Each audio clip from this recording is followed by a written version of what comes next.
You know what's great? Having hoodies to match all of your video themes. Because I'm extra. Hey, friends, it's me, the Ebony Otaku, the well rounded nerd. Let's do something a little different and fun today. I've done some comparisons with my Transformers between older models and newer models. Well, dadgum, I have another series that is near and dear to my heart that I've collected for over the years. They out there being as loud as they want to be. It's fine. That's what it means to have a family. But why not look at some of the Sailor Moon stuff? Comparing old to new, because I legit have figures. What year is it? 2024. I've got some figures that are as old as the original series, so 25, 30 years old compared to the new. What I love about living in this particular age of nerdity is we are kind of in like the Renaissance period a little bit. There's a lot of, reboots and rebirths, which I know everybody has feelings about reboots. I do too. Reboot for the sake of it never really appealed to me. But if you have a new way to tell a story, or information was left out, or maybe it was incomplete, like Fruits Basket is a good example of that. The original Fruits Basket anime, which I love. I've watched it 20 times because, back in the day when we were bit torrenting, you took what you could get. So I watched that original one season of Fruits Basket over and over and over. Could not find the comic books anywhere near me. So never got the whole story. And when, the season ended, what was it, 25, 26 episodes? You were just left. Like, what happens next? There was never a next. And there's a whole other story that keeps going. You find out who Akio is, like where the curse came from, how the curse can be broken. Do Kyo and Toru actually end up together? They do, spoiler. But all that kind of stuff. Ooh, there's a gnat on my screen. It's probably for one of these plants. One of them's got to go now. But yeah, so there's all that you never got to find out. So when they rebooted Fruits Basket, you got the whole story. So it went from, we got the first season, which a lot of it was borderline the same, and then you get into the rest of it, and it's like, oh, what a story. And you find out why Akio is the way they are, and you find out like why all these relationships are so messed up, and then how much more amazing Toru is for being able to be the kind of person she is, considering the background that she comes from. Like, it just really good storytelling, and plus, they kept the look and feel respectful to the original artwork, but it was definitely updated to the modern anime aesthetic. So that was a really well done reboot. There have been mixed reactions to the Sailor Moon reboot, from Sailor Moon to Sailor Moon Crystal. So I grew up with the 90s version. That's what you see there. That one is also, yeah, that's also from the original. Uh,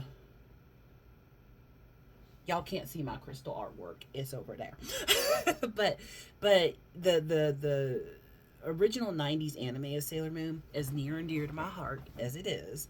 Let us all be real honest. If you cut out the transformation scenes, that show would have been 15 minutes. Okay, it's not that bad. But when we were kids, we didn't realize that was filler. We were just, oh, she's transforming. Ah. you know and then the American version, they had that like little like inspirational minute at the end of every show where Serena would come on and like, hey, don't be a bully, like stuff like that at the end. I don't think they did that in the Japanese version. That was purely American. But then, in the American version, they changed major parts of the story because I don't know. It's weird that anime came from the culture it came from. If you know what I mean, you know what I mean. Because I've gotten to spend time in several Asian countries, and the way you show up in society is very much a collectivist idea of society, and the way you show up in Western societies is very much about individualism. So over there, it's all like, be a part and be the part you're supposed to play, and over here it's like, live your best life. So it feels like anime would have been an American idea because everything in it is so stylized and so individualistic. And part of that was, when they tell stories, they just tell them the way they organically would form. Neko Takeuchi wrote an amazing story. She's quoted as saying, is when she wrote Sailor Moon, she was at one of the lowest points in her life, and she was writing about the girls she'd like to be friends with. Like, that is so pure. And you can tell that it was born out of someone who could only come from a society where it was very different than what I grew up in. And that's where that kind of creativity came from. But in those stories, there are, same-sex relationships. There are people who literally change genders. Not in the way you're thinking. Like, ooh, I'm a girl. And then, boo, snap fingers, I'm a boy. And back and forth, like, there is that part about Chibiusa and Endymion, and that's a weird relationship. But what was left in the Japanese version, all that didn't fly in America past the censors. Like, there were Sailor Scouts that were, two of them, who's Uranus and Neptune, who are a couple. And the reason they're a couple is because, and all the Sailor Scouts are female, BTW. But the reason that they're a couple is because the scouts of the outer solar system are out there by themselves. Like the inner Senshi, the ones closest to the sun, so Mars, Venus, Jupiter, and Mercury, they were actually in the court on the moon. They grew up with the princess. And then the others, the inner Senshi, apparently never knew that those girls existed. So Saturn is, asleep on her planet because she's a demon of destruction. You wake her up, that means the world's going to fall apart because she's going to drop her silent glaive and it's all going to die. That's what she does. That's her function. And then you've got Pluto, who's stuck under the palace, and nobody knows that Pluto exists. But she's literally the daughter of the time god Kronos. But it's her job to guard the gateway of time with her time key and never let anyone pass except that little pink-haired demon somehow.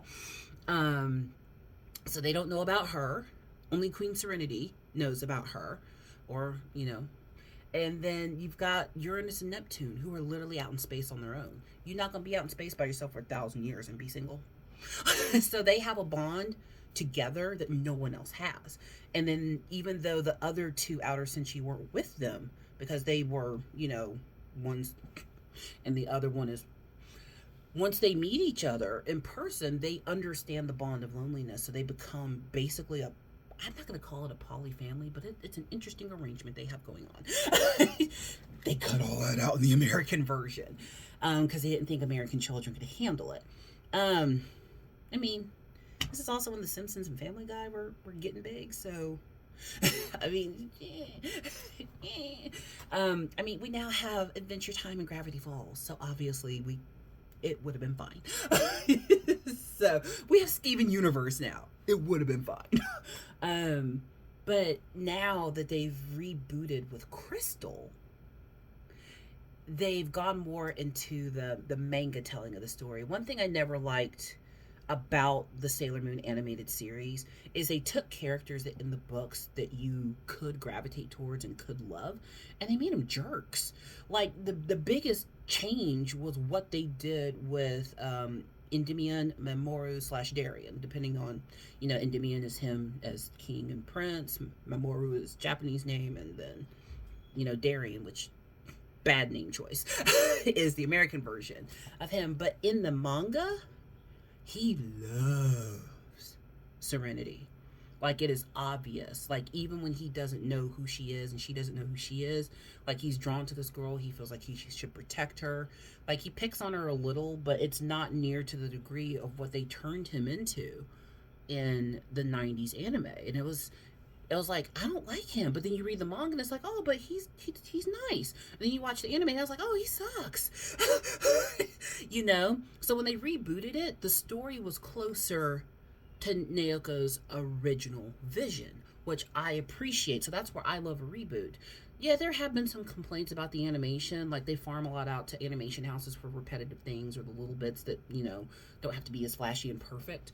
I get it. I work in the corporate world. I understand outsourcing. I'm not here to debate that. But the original anime, come on, they use the same 5 frames over and over. We know they did. And then every time they added a scout, there was another transformation scene. So then, like, in a 22-minute show, 8 minutes of it is everybody going, Moon, present power, Mercury, present power, Mars, present power. So I mean, get your coins, whatever. We watched it, so joke's on us. But with the re-release of these shows, we're getting new figures. What you see back there, some of this is from the old school, but some of it's new as well. Like that Unicron, he's 25 years old. I've had him for a long time. I can't get this anymore. They don't make this one anymore, but watching him stand next to modern reproductions of older figures, it's like watching all the universes collide. And every time they reboot and refresh, we get a new crop of merch. And I am very much pro merch. Obviously. So, like, it's a mixed bag. Like with the Transformers, I'm not a huge fan of the Michael Bay ones. I like the first one enough. I've been told that the most recent one is worth a watch. Although how we are going to have RC without Hot Rod, I do not know. But I'll give it a shot. I'm about to, the day I'm filming this, I filmed another video earlier where I looked at some Transformers I just got at Walmart, and we're going on vacation. So yeah, y'all are going to see this video like a month after we get back. But you know, I was thinking, I was like, what do I want to, what's going to be my last video I film before I go off to not film anything for a while? And I want to look at some figures side by side. Like, how fun would that be? Look at the old and the new. Wow, she just talked for 11 minutes straight and did nothing that was in this title. It's not clickbait. None of my titles are clickbait. Just takes me a while to get to it. I mean, if you're new here, it's what she does. So here is an original 11.5-inch Sailor Moon from the 90s. Let's make her closer. A little bit of reflection, but y'all, it's showing up pretty good. So this is the American version. This is not a Japanese box. I have a complete set of all of the Sailor Scouts in the 11.5-inch. I didn't go so far as to getting all of the like ancillary characters. I really only cared about collecting the Scouts. The only Scouts I don't have any of the Sailor Stars. None. I don't have Princess Kakyo. Kind of want them, but it doesn't hurt me to not have them, because these are the ones I cared the most about, and that's who you spent 4 seasons with before we ever looked at other Scouts. So there's that. But this is an original 11-inch doll. She's at least 20 years old, at least. But I think I bought her. Is there a date on this box? Because I bought this, I believe, at a KB toy store. Let that sink in. For $9.99. Not possible now. You know, I was a teenager when I bought her, so I know that I was probably at least 16 when I bought her. Only because I bought her with my own money from, you know, working at the Annie Ann's Pretzels. Fastest pretzel roller in the South, right here. I'm trying to look for a date on her. I don't see a production date. Oh, here we go.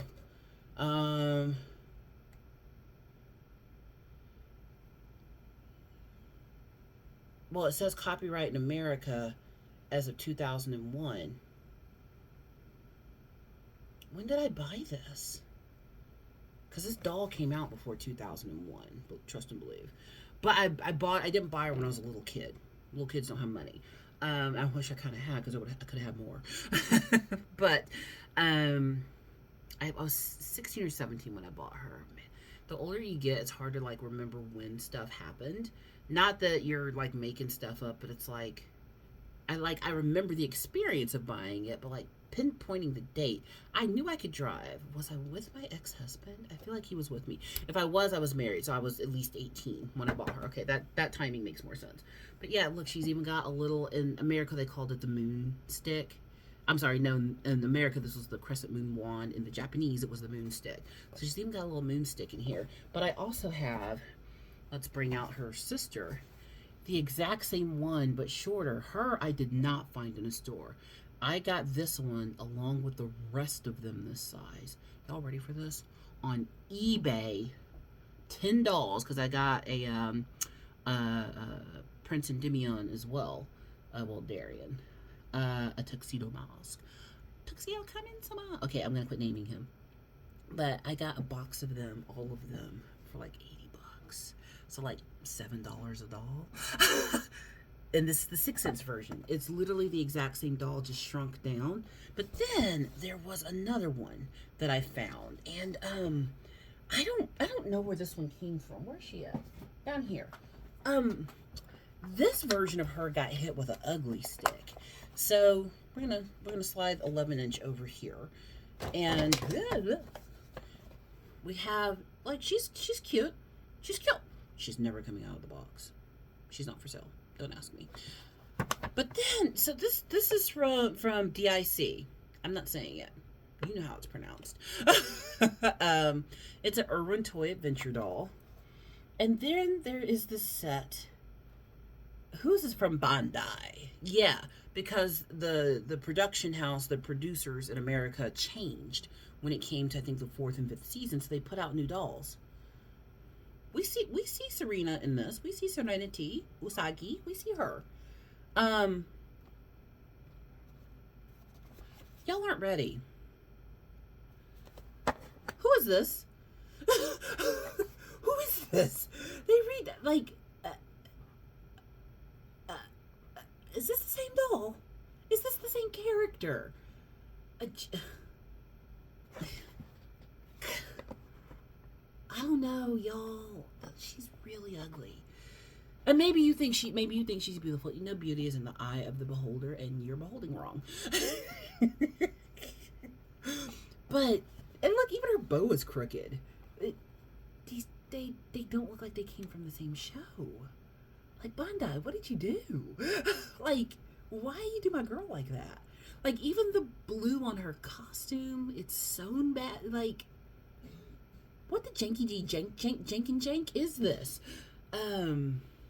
Oh, and I have all of these. I have all the ugly ones, and I have all the pretty ones. They're all back there. I'm not going to go through every doll today. We're just going to look at Usagi and Chibi Usagi today. Chibiusa. Hate that little heifer. Hate that hateful little heifer. But then, now with Crystal coming out, there's another one over here somewhere. My great organization skills. I didn't grab it. It's fine. I don't need that one today. Yes, I do. 1 second. So Crystal gave us new sets of figures, which I'm so excited about. So this is a new Bandai figure.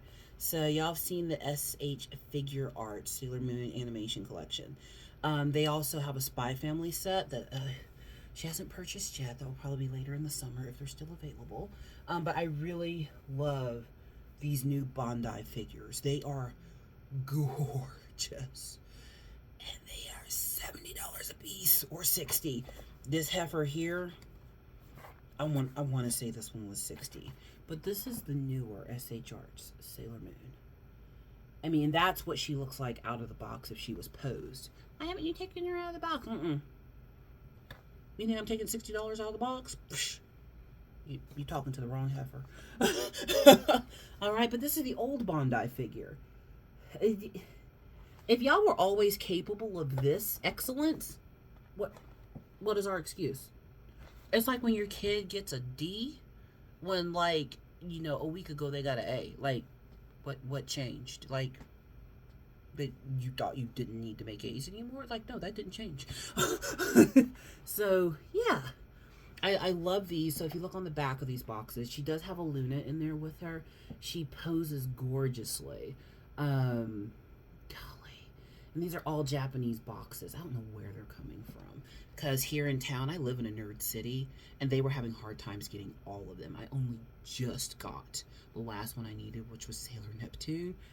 And that was a struggle to find. It took me over a year to collect all of them. They weren't all bought at once. I didn't even know they existed. I was in a bookstore here in this nerdy town I live in, and it had a toy section the size of a KB toy store. And I just wandered over there, and I saw, like, Sailor Moon and then, like, Chibiusa, and I was like, oh, they made a new set. And I bought both of them, and that's how it started. That's how the fight started. So, now I've got them all. But with the release of Crystal, these figures now have the look and feel of the manga, and I love that. And there's even, I've never gotten any of, like, the Sailor Moon Eternals or anything, but I got it in this one. Okay. Oh, there's the angle. Isn't she gorgeous. And of course, as all Japanese figures do, there's little extra bits in there for posing, you know, hands and feet and stuff like that. Yeah, $65. I found this one at a local toy store that we love. And they worked hard to find the ones that were missing for me. But these were in real high demand, I think, because they are simply insane. Again, Bandai. Not your best work. Much better work. But then when we look at this new Sailor Moon and we compare her to the original Irwin dolls, these feel like they belong in the same universe. Obviously different versions, but same universe. Like, they feel cohesive to me. And I love these boxes because they stack so nicely. They stack so well. But I love the story of Usagi because she's just like the average girl. She had greatness put upon her. She never sought it. She never asked for it. She was perfectly happy just living her best high school life. She was going to grow up to be mediocre at best, and she was fine with it. And then all of this greatness comes raining out of the sky on top of her. But she, even though she wasn't the smartest, she was the most gregarious. She was friendly. She was bubbly. She had a personality that attracted people. And she attracted people who may not on their own have been friends, but because they had this girl in common, they all got to know each other. Like, I've had a couple of friends like that who just kind of collect people. One of them, she still lives in my hometown. Like, she literally is like, oh, y'all are all my misfit toys. Like, she just collects people. And she has that kind of personality. To be honest, she kind of looks like Sailor Moon. Hi, Sam. She kind of looks like Sailor Moon, but she just attracts all the misfit toys to her. And people who may never have hung out otherwise are friends because of a person in the center. You know, poor Sailor Moon, she's out there being burdened with glorious purpose when all she ever wanted to do was eat snacks and sleep. And girl, that's the most relatable character in all of I would love to just eat snacks, sleep, and skip my math test. Like, girl. The other one I want to look at is Chibiusa. I hate this heifer. I hate this heifer so much. But she completes the set. But I hate this heifer. Over time, I'll do all of them. I'm going to look at all the scouts. I'm going to do that with the Transformers, too. More of the old and the new. Or ones I get from different series, just side by side. But y'all know Chibiusa, what Chibi means, right? Chibi means smaller, squished, shrunk down, cute version. We're 11.5-inch doll. So I guess she's like 9.5 inches. This heifer like almost as tall as Serena, and she's supposed to be 5. Like, she's a kid. They're the same size. But yeah, so this is an Irwin, also not an Irwin. This is Irwin, and she got the same treatment. She got a mini version, and look, the mini version. I actually, let me get her face in here. I like the face on the mini version. Look at that Luna P in there.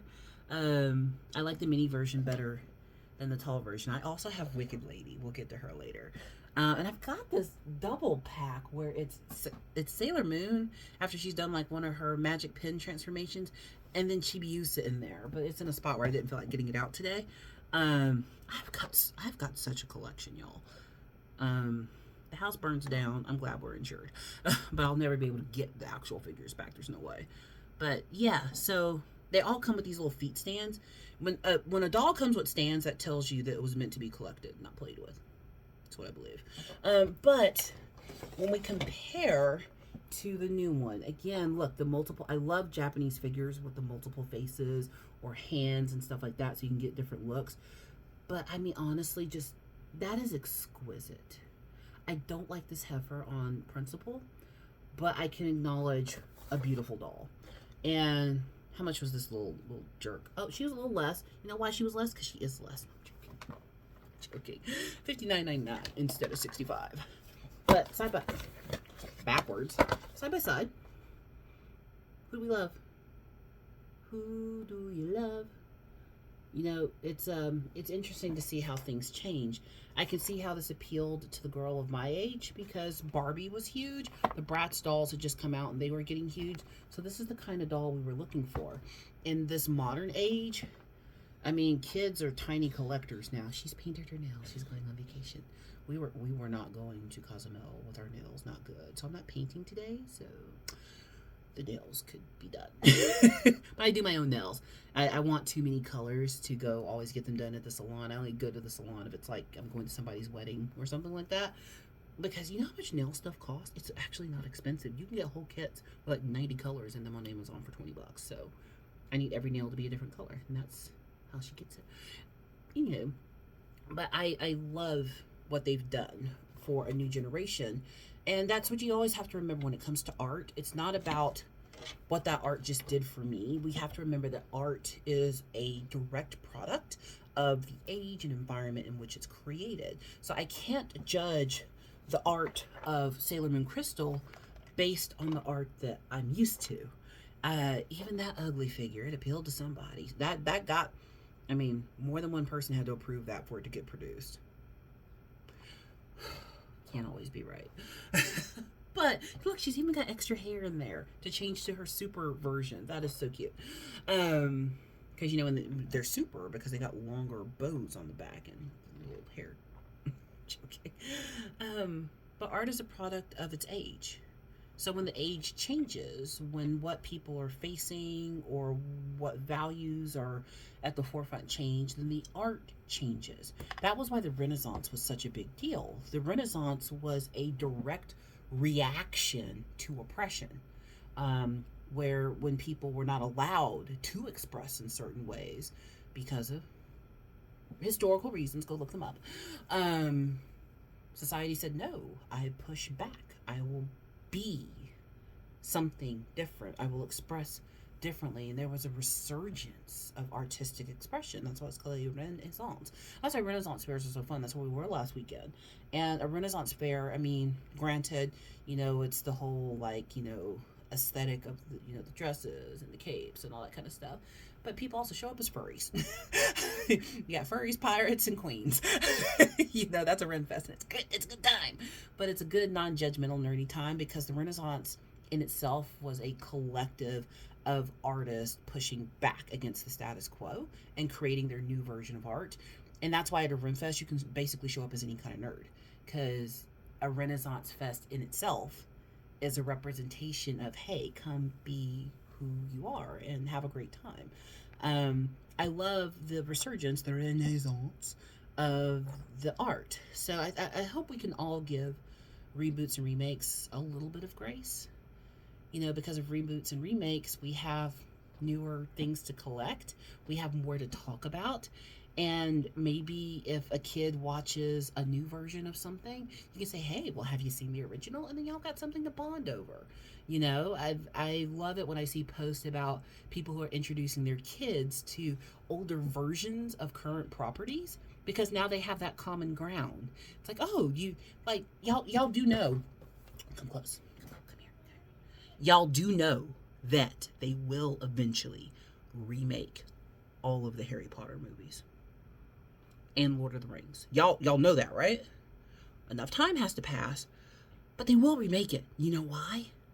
Because what keeps one group of people interested is going to be different than another. I just hope when they do it that they can do it as well as Fruits Basket and Sailor Moon did it. Another really good one. Y'all hear them? Y'all hear them out there? Y'all hear them out there being loud? Like they're going on vacation?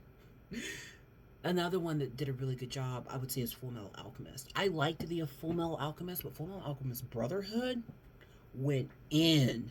And that reboot was put out not long after the original in terms of years. What was it, like 7-8 years between the original and the new? And I think they did the same thing with Hellsing. Hellsing, the original animated series, it was like 25, 26 episodes. And then that new OVA they put out, 8 years ago? It was dark. Dark. I mean, parental warning on that one. It can be done well. Reboots can be done well, and I think what helps them is staying in their medium, Disney. They didn't take Sailor Moon and make it live action. I know that there are live action versions, but the anime reboot was an anime reboot. The anime reboot of Full Metal Alchemist Into Brotherhood was an anime reboot. They stayed within the genre. You know, if you're gonna remake and reboot, one way to make sure that audience stays consistent and wants to be there, if it worked in animation before, great. You might have to update, change, alter the look. You know, concepts and dialogue might have to change, but you don't have to completely change the medium. Animation works because you instantly have suspension of disbelief. Because it's a drawing, you can automatically accept anything that's going to happen. But when you take those cartoon lions and make them start talking, this ain't you know, what was that movie called? Where them dogs and that cat got lost and they had to find their way home. Homeward Bound. This ain't Homeward Bound. Okay? It didn't work. I know there are people out there who love it because they haven't seen the other one, and you know what, good for you. But for certain things, animation is a gift. I love what Hayao Miyazaki does because he takes these folk tales and stories that basically are verbal animation, and then he elevates them. That's what we should do with good stories, is elevate them. And there are examples of reboots and remakes that have elevated the art, that have elevated the story. So I know it hurts when a property is remade and they didn't get it right. But remember, there's just as many that they are getting right that they got wrong. So they're out there. It's okay. We're all in this together. I spent enough time on the internet today and at work. She has to go back. So I'm looking forward to some time off with the fam and just really just breaking away and having a good time. But again, just remember this video is coming out way after we actually went on vacation, and that's intentional. So I hope if you get to go have a trip with your family, you have a great time. And if you don't get to have trips, that's okay. Find you some escapism. You know how we feel. Find you some escapism. Even if you can't physically go away, you can go away in here for just a little bit. We all need escapism. So as usual, please like, comment, and subscribe, and I'll see you in the next one.